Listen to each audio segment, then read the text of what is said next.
Soledad Romero will address this topic. She is Manager of Consulting and Security on IT in Engineering. She will present an important initiative for personal and professional development so that the field of computing cybersecurity is attractive, inclusive, and where the gender equality is paramount and not just an additional element. So the floor is yours. Buenas tardes ya. Gracias por estar aquí. Good afternoon. Thank you for being here today. And I would like to thank the INCIBE to give me the opportunity to present this opportunity called Women for Cybersecurity, and also the OAS, and the rest of women who work in cybersecurity who are here supporting this initiative. It's not just me. So in order to introduce myself, I'd say that I'm a manager in IT and cybersecurity in a company called Ingenia, and I have difficulties in finding and hiring people qualified for my vacancies. The reality is preoccupying. So I am happy to see that the speakers who came before me have already talked about the need for cybersecurity. They've given you many data and many numbers and many figures. So I was happy to see there are initiatives that are working, such as the one Cristina has explained. So good morning. I'm very sorry for not being able to join you in León, but I wanted to be with you through this video. 3 years ago, Soledad Romero asked me about my opinion about the possibility of creating a forum about cybersecurity and women. I saw the potential of promoting the presence of women in the digital world since minute one, because we are witnessing an unprecedented revolution in terms of cybersecurity. With the recent changes and significantly with the changes to come, we are witnessing a globalization of the phenomena such as the Internet of Things and artificial intelligence, and we are now living a complete revolution that will mean a major breakthrough in how we live, we relate to each other, and we work.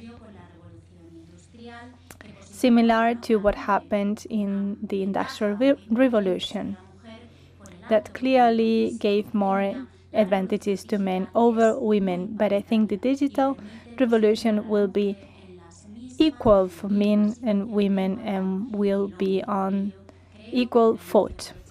So we have to get hold of the opportunities without ignoring the risks it generates. And we have to promote the incorporation of women to the new technologies since they are children. Thank you, Alejandra, for your support. So this initiative was born a few years ago. The reality is that we discovered that in the conferences there wasn't any female speaker or a female contribution, and it was really 4 women. We have an expression in Spanish that says that when there is only a few people, we say it's 4 cats. So it was really 4 cats back then. Now it's more than 4 cats, but we are still very few. It's like a drop in the ocean. So this forum is an exception. This is the first Cybersecurity and Gender Forum in 2017. So let's think of this, the implications this has, because my impression, the impression by many other women and the impression by many men is that we are late. The problems we are seeing in the incorporation of women to the labor market in terms of cybersecurity is quite old, and the figures are quite high. So what's going on, and what can we do about it? The reality is this. So are we making the same face opera is? This is the reality. So if we look at these studies, if we analyze the figures, if we meet up in this kind of fora, we talk together and we realize there is a problem. Yes, there is a problem, but what's going on? What's going on and where are we heading to? So the reality is that at a certain point, I don't know if you can read this. In 1984, a study was developed in North America because there was a natural trend for children to choose specific studies, medicine or IT, whatever. The trend was similar for boys and girls. It was quite similar. But in 1984, the situation changed because the companies decided to introduce computers as a game, but only the advertisers, the ads were addressed to boys. And the ads for girls' toys were completely different. So that changed the pattern, and that created a pattern in girls. They decided to drop computers and decided to just play with other toys. But boys decided to focus on computers. So that's how the situation changed in 1984. So then we decided to study whether that behavior, that major intervention, really changed the way we work now, or the careers boys and girls choose now. You know these figures already. I want to draw your attention to the bottom figure. Other speakers have mentioned it already. This 11% is not real in Spain. We cannot believe that information security workforce are women in 11% of the cases in Spain. This is only for the American market. This is an American study. The reality is that, yes, it is too low also in Spain, too low compared with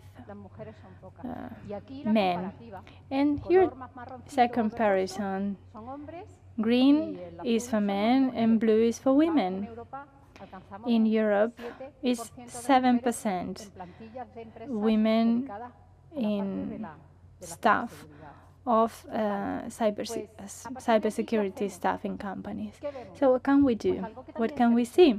Something that has already been mentioned this morning. Women like to use technology as much as men do. So we like the most modern and up-to-date devices. We don't feel ignored or marginalized, but we are mere users of the technology, consumers of the technology. We're not on the other side. We are not developing the technology. We are not doing research about technology. That's the real problem, and that's the reality. We need to change. Why? Because in the end, as the panel said, we need very varied profiles. The problem is how to configure those differential profiles in the field of cybersecurity. And this is something I called self-discrimination on the grounds of ignorance or lack of knowledge.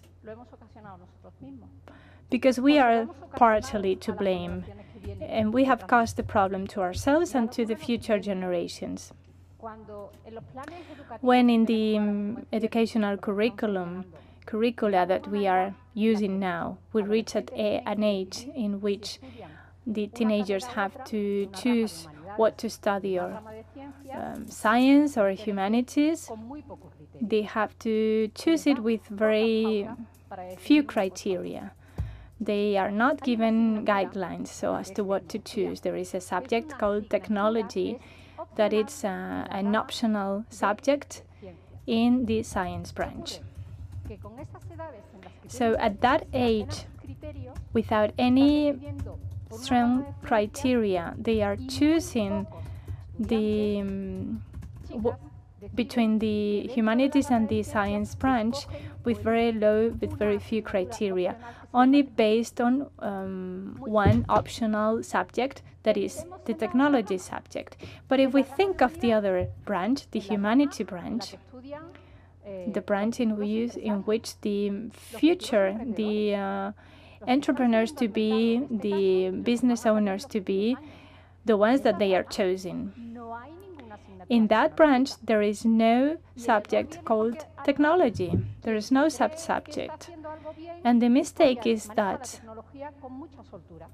someone who thinks is doing things well, they think they are using technology in the most optimal way because they know how to use a smartphone or a technological device, but they are mistaken. So the problem is that girls themselves are being discriminated or self-discriminating, because the girls who do not know about the technology subject will never think about pursuing a technological career. And those who pursue a technological career, they never hear about something related to business administration or business red tape. So both things are completely isolated when they shouldn't. I am a legal person and I can manage a group of technologists, and it is no problem because I've paid the toll of having to follow or take different courses and to recycle myself. So we have to end that self-discrimination on the grounds of lack of knowledge, because this is the reality. This is the outcome of the situation of that low percentage of people who are working in this field. There's no other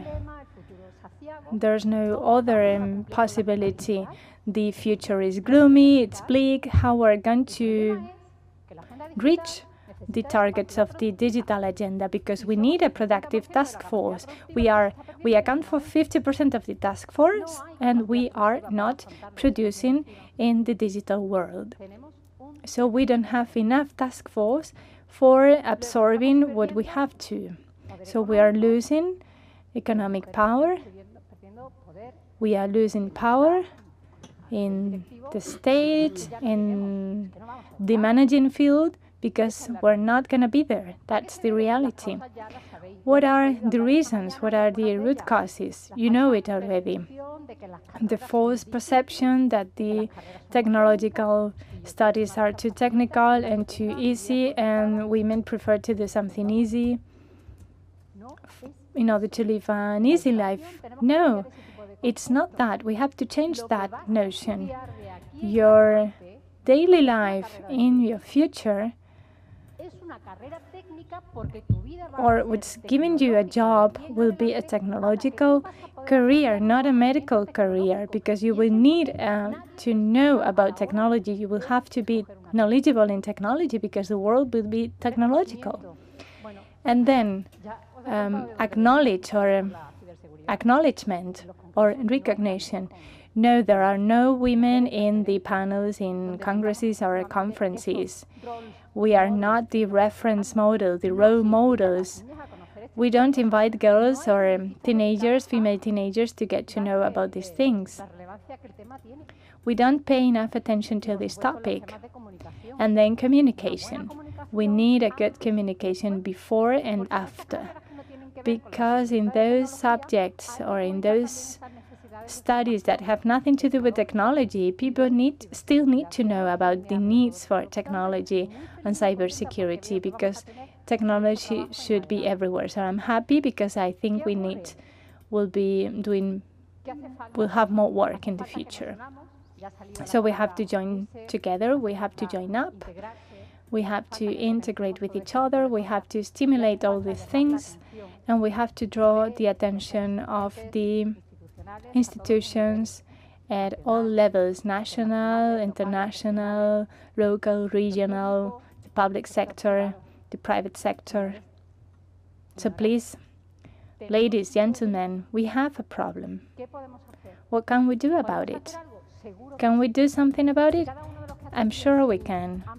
If each of you does something about it in your field of work, in your field of action, we have a lot of potential and we can disseminate it, we can sow our potential. Otherwise, we will be losing an economic development, innovation, production capacity that is absolutely necessary.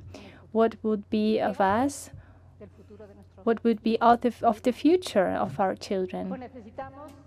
Well, so we need to become a reference, a benchmark in this industry, so let's do something about it. We need to give it a representative approach. We need a voice in some places. We need collaboration. All these associations, movements that are so interesting, such as the ones we've heard about in the morning, and I'm sure more in the afternoon and tomorrow, we have to integrate them.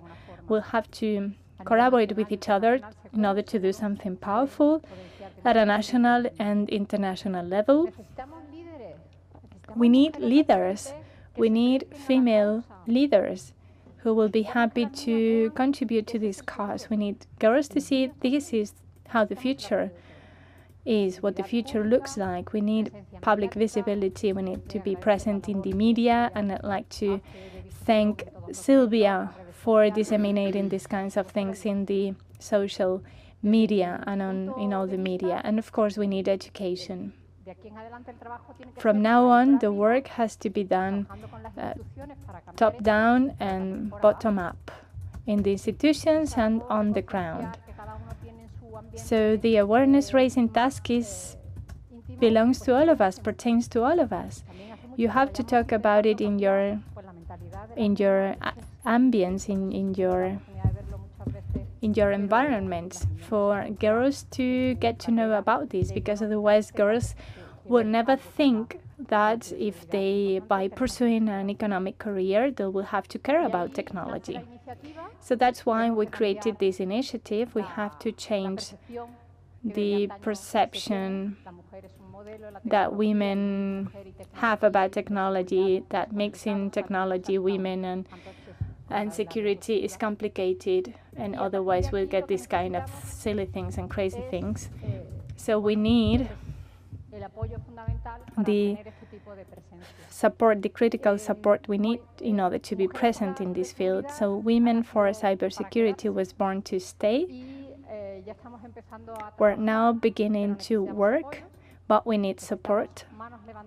So we need more hands raised to show, to express their willingness to take part in this initiative, to give this visibility to the women. We need someone to help us, and we need, of course, the support of the institutions. The social media are a critical support. You can join this LinkedIn group that is now working, up and running. You can request to join, and your support in the rest of the social media will be critical for us. That's all. Thank you, and I'd like to thank again INCIBE for the kind support.